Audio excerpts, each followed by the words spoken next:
నా పేరు మార్పు. మీ ద్వారా నారాయణమూర్తి గారికి కూడా చెప్తున్నా, నా పేరు అమరావతి బాలకోటయ్య అయిపోయింది. నేను 4 ఏళ్లుగా మాట్లాడింది కూడా దాష్టీకాల మీదే, అణచివేత మీదే, అట్రాసిటీస్ మీదే, రాజ్య హింస మీదే. జగన్మోహన్ రెడ్డి గారు వాళ్ళ కార్యకర్తలకి బీపీ వస్తుంది మా కార్యకర్తలకు అని చెప్పారు. ఇప్పుడు తెలుగుదేశం పార్టీ కార్యకర్తలకు బీపీ వచ్చింది, లేదా జనసేన కార్యకర్తలకు బీపీ వచ్చింది. తప్పేముంది? నేను ఏమంటానంటే వర్మ గారు, కంటికి కన్ను పంటికి పన్ను అని నేను చెప్పాల, దాడులు చేయమని కూడా పురమాయించటం.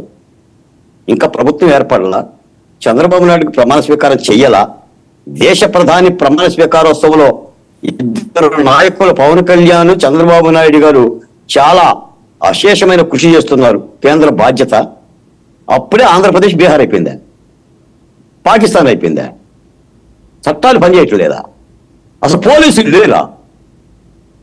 5 ఏళ్ళుగా అక్కడక్కడ సంఘటన జరిగితే, ఇది వానసిరుకు పడ్డాడు, అక్కడక్కడ సంఘటన జరిగితే 151 ఎవరు ఎత్తుకెళ్ళారు? 151 సీటుల్లో మధ్య నుండి 5 ఎవరు ఎత్తుకెళ్ళారు? అక్కడక్కడ సంఘటనలు జరిగితే. డ్రైవర్ సుబ్రహ్మణ్యం ఏ రాజకీయ పార్టీ కాదు, డాక్టర్ సుధాకర్ ఏ రాజకీయ పార్టీ కాదు, అంగన్వాడీ నౌకానమ్మ ఏ రాజకీయ పార్టీ కాదు, అమర్నాథ్ ఏ రాజకీయ పార్టీ కాదు, శిరోమణి వరప్రసాద్ ఏ రాజకీయ పార్టీ కాదు, కంచిశెల్ల శ్యామ్ కుమార్, మూత్రమోసిన శ్యామ్ కుమార్ ఏ రాజకీయ పార్టీ కాదు, that is also Balkonda also a రాజకీయ పార్టీ కాదు. ఇదే నారాయణమూర్తి గారి దగ్గర. నారాయణమూర్తి గారు, ఇది ప్రజాస్వామ్యం, అంబేద్కర్ గారు రాజ్యాంగము చట్టాలను గౌరవించాలి అని అంటే కించిత్తు ఒక్కసారి 16 సార్లు అవసరం అయ్యా, నా కుటుంబ జీవితానికి దూరం అయ్యా, నా ఆర్థిక వ్యవస్థ ఛిద్రమయ్యింది, నా బామ్మర్దినో బావనో తోడు పెట్టుకొని యాక్టివా మీద తిరిగా, ఎప్పుడు కొడతారో ఎప్పుడు చంపుతారో అని.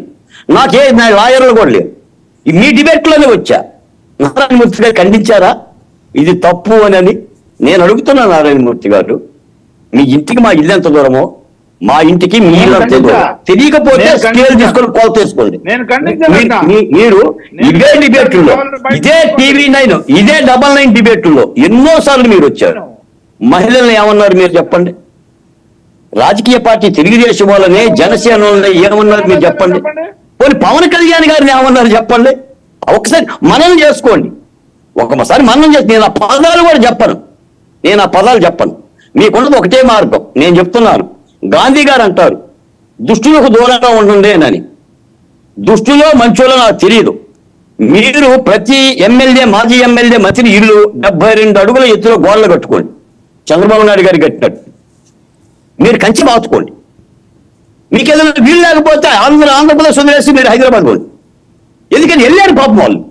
అమర్ రాజా బ్యాటరీ ఒక ఎంపీ వెళ్ళాడండి, ఒక పార్లమెంట్ ఎంపీ, మీ ఎంపీ అధికారులతో కొడితే సచ్చిబతిగానని కన్నీళ్ళు పెట్టారు సార్. నా రాజధాని అమరావతి మహిళలో ఎదురున్న చెయ్యేస్తే నేను అడుగుతున్నాను, మీ ఇంటిలో అత్యాచారం జరిగితే ఏం చేస్తారు? రండి పోలీసులారా, రండి ఒట్టి కేసు కట్టి లోపల తీసుకెళ్ళని అంటారా నారాయణమూర్తి గారు? ఏమంటారు? వీటన్నిటికి కారణం జగన్మోహన్ రెడ్డి గారు.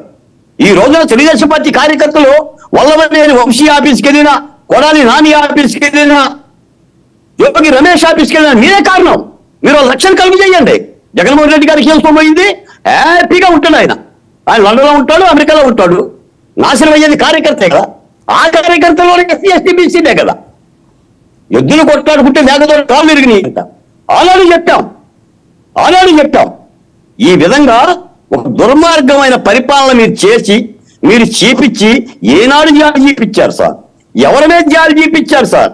అడవి కథలు ఎవడో అమెరికా వాడు పశువుని తెచ్చి మా మీద, వాడు ఎవడో డాక్టర్ పశువు అంటే అమెరికా నుంచి తెచ్చి మాలోడా మాది కూడా అరే ఎందుకురా మీకు రిజర్వేషన్లో మెతుకులేస్తాను తినండా అని అంటే, భీమసేనుడు లాగా నిద్రపోయినప్పుడు ప్రతిజ్ఞలు చేశా, ఇది ఎప్పుడు కూలిపోతుంది వైసీపీ అని. ఎన్ని చేశాడు? చంద్రబాబు నాయుడు గారు భార్యని అసెంబ్లీలో దిగితే దుఃఖిస్తే ట్రోలింగ్ ఎంత చేశారు? ఇంకా నయం, దేవుడి మమ్మల్ని కాపాడిండు అసెంబ్లీలో 11 సీట్లు ఇచ్చి. లేకపోతే మన మన బకాసురులాగా ఉద్యమాలు మీకు అవకాశం లేదు. ఒకటే ఉంది, ప్రతిపక్ష హోదా కూడా రాలా.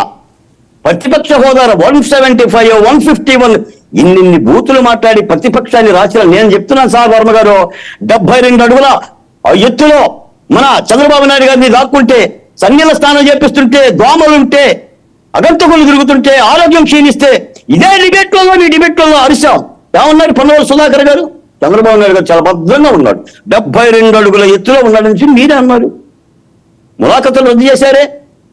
పవన్ కళ్యాణ్ విశాఖపట్నంలో ఏం చేశారు చెప్పండి, కోటలో ఏం చేశారు చెప్పండి, నాకు చెప్పండి నారాయణమూర్తి గారు.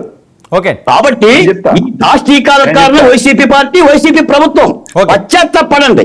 కాకపోతే చంద్రబాబు నాయుడు గారు వీటన్నిటి మీద చర్యలు తీసుకుంటాడు. ఆయన ఇలాంటి కార్యక్రమాలను ప్రోత్సహించడం, చట్టం పనే చేస్తుంది.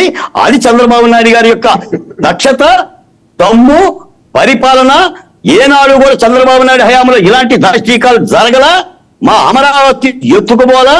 కాబట్టి తప్పనిసరిగా వీటన్నిటి కూడా పశ్చాత్తాపడాలి. నీవు నేర్పిన విద్య నీరజాక్షని మీరు నేర్పారా తెలుగుదేశం వాళ్ళకి, జనసేన వాళ్ళకి? ఇంకా ఆట మొదలవ్వలేదంట.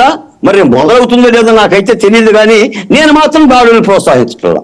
నేను ఇలాంటి వాటిని ప్రోత్సహించలేదు. ఎందుకంటే నేను అంబేద్కరిజం కాబట్టి చట్టాలు వాటి పని వాటి చెయ్యాలి.